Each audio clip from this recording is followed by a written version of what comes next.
सारे खरगोश चले थे आड़ी गाँव माशाल्लाह। हम चेक करो अस्सलाम वालेकुम चेक करो माशाल्लाह सारे खरगोश कबूतर कुकड़ियाँ पतखा कट्ठियां खान लगी हुई दाने पाए ते किड्डे सोहने लग रहा है माशाल्लाह। हुण परे तुहानूं मैं माशाल्लाह जेह्ड़े खरगोशां दे बच्चे आ हुण आ घड़ा जेह्ड़ा वा इहदे विच वड़न लग पिया वा। हाँ देखो वड़ गया ते एक बच्चा है फिरदा ते दो तीन बच्चे ओह देखो गांव दे थल्ले ते आड़ी गांव इहदे उत्ते खेस पाया वा। इह गांव हैगी आ बमार ਇਹ ਮਤਲਬ ਸੂਣ ਵਾਲੀ ਆ ਤੇ ਬਿਮਾਰ ਬਹੁਤ ਜ਼ਿਆਦੀ ਹੋ ਗਈ ਹੈ। ਸੂੰਦੀ ਨਹੀਂ ਪਈ ਰਾਤੀ ਵੀ 2 ਡਾਕਟਰ ਆਏ ਸੀਗੇ ਤੇ ਇਹਦਾ ਇਲਾਜ ਕਰਦੇ ਰਹੇ ਤੇ ਰਾਤੀ ਸਾਰੀ ਰਾਤ ਮੈਂ ਸੁੱਤਾ ਨਹੀਂ ਇੱਥੇ ਮਾਲ 'ਚ ਹੀ ਸੁੱਤਾ ਸੀਗਾ। ਗਾਂ ਦੀ ਰਾਖੀ ਅੱਗੇ ਤੁਹਾਨੂੰ ਬੱਚਾ ਫੜ ਕੇ ਨਾ ਕੇਲੇ ਦਾ ਛਿਲਕਾ ਖਾ ਰਿਹਾ। 2 ਆ ਫਿਰਦੇ 1 ਆ ਫਿਰਦਾ ਆ ਤੇਰਾ ਮਾਸ਼ਾਅੱਲਾ। ਹੁਣ ਚੈੱਕ ਕਰੋ ਪਹਿਲੇ ਬਿਲਕੁਲ ਛੋਟੇ ਛੋਟੇ ਹੁੰਦੇ ਸੀਗੇ ਹੁਣ ਕਿੱਡੇ ਵੱਡੇ ਹੋ ਗਏ। ਇਹਨਾਂ ਨੂੰ ਜਿੰਨਾ ਲੂਸਣ ਪਾਈਏ ਉਹਨਾਂ ਵੱਡੇ ਹੁੰਦੇ। ਮੇਰਾ ਲੂਸਣ ਤਾਂ ਹੈ ਨਹੀਂ ਕਦੀ ਕਿਸੇ ਤਾਏ ਕੋਲ ਮੰਗ ਲਿਆ ਲੇਕਿਨ ਅਲਹਮਦੁਲਿਲਾ ਅਗਰ ਤੁਸੀਂ ਰੈਗੂਲਰ ਵੀਵਰ ਆ ਤੇ ਤੁਹਾਨੂੰ ਪਤਾ ਹੋਊਗਾ ਕਿ ਹੁਣ ਮੈਂ ਆਪਦਾ ਮਤਲਬ ਲੂਸਣ ਬੀਜ ਲਿਆ ਵਾ 12 ਸਾਲਾਂ ਤੇ ਹੁਣ ਇਹਨਾਂ ਨੂੰ ਕੋਈ ਵੀ ਕਮੀ ਨਹੀਂ ਆਉਣ ਦੇਣੀ ਮੈਂ ਲੂਸਣ ਦੀ। ਤੇ ਬਾਕੀ ਮਾਸ਼ਾਅੱਲਾ ਨਾ ਹੁਣ ਇਹਨਾਂ ਨੂੰ ਮੈਂ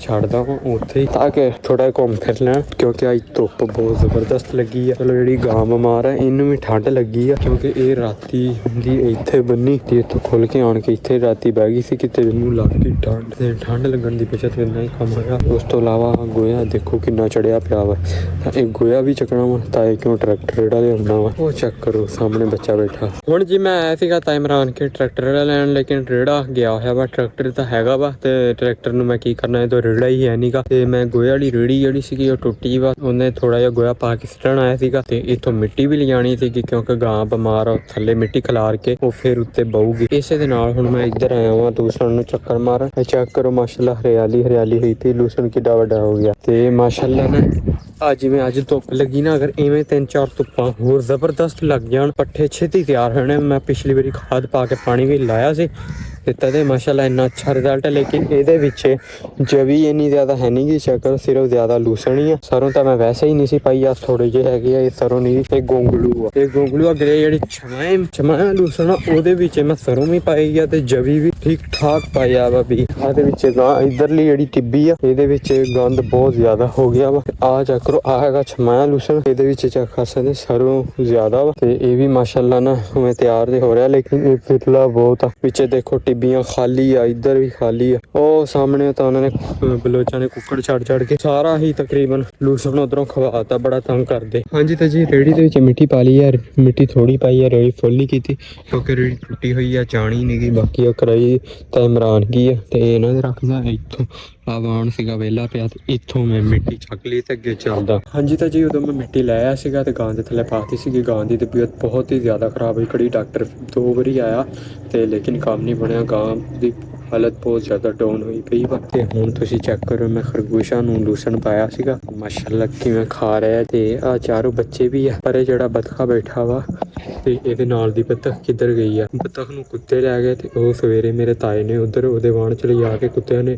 ਬਤਖ ਨੂੰ ਖਾਦਾ। ਉਹਨੇ ਦੱਸਿਆ ਵੀ ਮੇਰੀ ਵਾਣ 'ਚ ਬਤਖ ਦੇ ਪਰ ਪਿਆ ਜਾ ਕੇ ਦੇਖਿਆ ਤਾਂ ਵਾਕਿਆ ਬਤਖ ਦੇ ਸੀਗੇ। ਤੇ ਬਾਕੀ ਹੁਣ ਮੰਡੀ ਜਾਊਂਗਾ ਮੈਂ ਮੰਡੀ ਜਾ ਕੇ ਤੇ ਮੈਂ ਇਹਦੇ ਨਾਲ ਦੀ ਇੱਕ ਬਤਖ ਹੋਰ ਲੱਭੂੰਗਾ ਜੇ ਮੈਨੂੰ ਲੱਭ ਗਈ। ਹਾਂਜੀ ਤਾਂ ਜੀ ਆ ਚੈੱਕ ਕਰੋ ਗਾਂ ਬੈਠੀ ਹੋਈ ਆ ਤੇ ਇਹਦਾ ਕਾ ਬੁਰਾ ਹਾਲ ਹੋਇਆ ਪਿਆ ਵਾ ਤੇ ਆ ਇਹਦੇ ਅੱਗੇ ਪੱਠੇ ਰੱਖੇ ਸੀਗੇ ਪੱਠੇ ਬਿਲਕੁਲ ਨਹੀਂ ਖਾਂਦੀ। ਆ ਹੈਗੀ ਆ ਚਰੀ ਸੀਗੀ ਨਰਮ ਮੈਂ ਵੜ ਕੇ ਲਿਆਂਦੀ ਤੇ ਆਟਾ ਵੀ ਪਾਇਆ ਹਾਲਾਂਕਿ ਮਾਲ ਆਟੇ ਜਿਹੜੇ ਪੱਠਿਆਂ ਤੇ ਆਟਾ ਪਾਇਆ ਹੋਇਆ ਮਾਲ ਬਿਲਕੁਲ ਨਹੀਂ ਚੜਦਾ ਖਾ ਜਾਂਦਾ ਭਾਵੇਂ ਬੇਸ਼ੱਕ ਉਹਨੂੰ ਪੱਠੇ ਨਾ ਪਸੰਦ ਉਹਨੂੰ ਤੇ ਆਟਾ ਪਾਈਓ ਖਾ ਜਾਂਦਾ ਵਾ ਉਹ ਵੀ ਨਹੀਂ ਖਾਦੇ। ਤੇ ਆ ਪਰੇ ਚਰੀ ਦੇ ਟਾਂਡੇ ਵਾ ਇਹ ਵੀ ਉਵੇਂ ਹੀ ਪਏ ਵਾ ਇਹਨਾਂ ਨੂੰ ਵੀ ਨਹੀਂ ਖਾਦਾ। ਤੇ ਦੂਜੇ ਪਾਸੇ ਹੁਣ ਮੈਂ ਜਿਹੜਾ ਲੂਸਣ ਵੜ ਕੇ ਲਾਇਆ ਹਲੇ ਤਾਂ ਇਹਨੂੰ ਲੂਸਣ ਨਹੀਂ ਖਾਇਆ ਤੇ ਹੁਣ ਮੈਂ ਲੂਸਣ ਚੱਕ ਕੇ ਇਹਨੂੰ ਮੈਂ ਲੂਸਣ ਖਾਣਾ ਸ਼ਾਇਦ ਹੋ ਸਕਦਾ ਲੂਸਣ ਖਾ ਲਵੇ। ਆਹ ਲੂਸਣ ਪਿਆ ਵਾ ਤੇ ਆ ਮੈਂ ਉੱਤੇ ਨਰਮ ਸੀਗਾ ਮੈਂ ਖਰਗੋਸ਼ਾਂ ਵਾਸਤੇ ਲਿਆਇਆ ਸੀਗਾ ਤੇ ਤਾਂ ਬੈਠੇ ਆ ਇਹੀ ਆ ਜਿਹੜਾ ਲੂਸਣ ਥੋੜਾ ਜਿਹਾ ਮੈਂ ਲੈ ਲਿਆ ਵਾ ਕਿਉਂਕਿ ਇਹਨੂੰ ਚੈੱਕ ਕਰਵਾਉਣਾ ਵਾ ਫਿਰ ਖਾਂਦੀ ਵੀ ਠੀਕ ਆ ਨਹੀਂ ਤਾਂ ਫਿਰ ਉਵੇਂ ਹੀ ਪਿਆ ਰਹੂਗਾ। ਦੂਜੇ ਮਾਲ ਨੂੰ ਕੁਤਰ ਕੇ ਪਾ ਦੂੰਗਾ ਤੇ ਆਹੋ ਲੂਸਣ ਅੱਗੇ ਕੀਤਾ ਵਾ ਤੇ ਨਹੀਂ ਕੋਈ ਨਹੀਂ ਖਾ ਰਹੀ। ਥੋੜੇ ਜਿਹਾ ਸਫੈਦੇ ਦੇ ਪੱਤੇ ਸੀਗੇ ਲੂਸਣ ਵੀ ਨਹੀਂ ਖਾਂਦੀ ਪਈ ਉਹਦਾ ਕੁਛ ਖਾਂਦੀ ਨਹੀਂ ਪਈ। ਬਾਕੀ ਤੁਸੀਂ ਦੁਆ ਕਰਿਆ ਜੇ ਅੱਲਾ ਮੇਰੀ ਗਾਂ ਨੂੰ ਸਿਹਤ ਦੇਵੇ। ਹਾਂਜੀ ਤਾਂ ਜੀ ਆ ਗਾਂ ਚੈੱਕ ਕਰ ਸਕਦੇ ਆ ਤੇ ਇਹ ਮਰ ਗਈ ਵਾ ਤੇ ਇਹਨੂੰ ਹੁਣ ਟਰੈਕਟਰ ਦੇ ਪਿੱਛੇ ਟੋਚਨ ਪਾ ਕੇ ਇਹਨੂੰ ਸਿੱਟਣ ਚੱਲੇ ਆ। ਦੇਖ ਕਰੋ ਸਾਰੇ ਇਕੱਠੇ ਹੋਏ ਬਾਕੀ ਜੋ ਅੱਲਾ ਨੇ ਨਸੀਬਾਂ 'ਚ ਲਿਖਿਆ ਸੀਗਾ ਉਹੀ ਹੋਣਾ ਸੀਗਾ ਤੇ ਬਾਕੀ ਇਸੇ ਦੇ ਨਾਲ ਮੈਂ ਵਲੌਗ ਦੀ ਕਰਦਾ ਐਂਡ।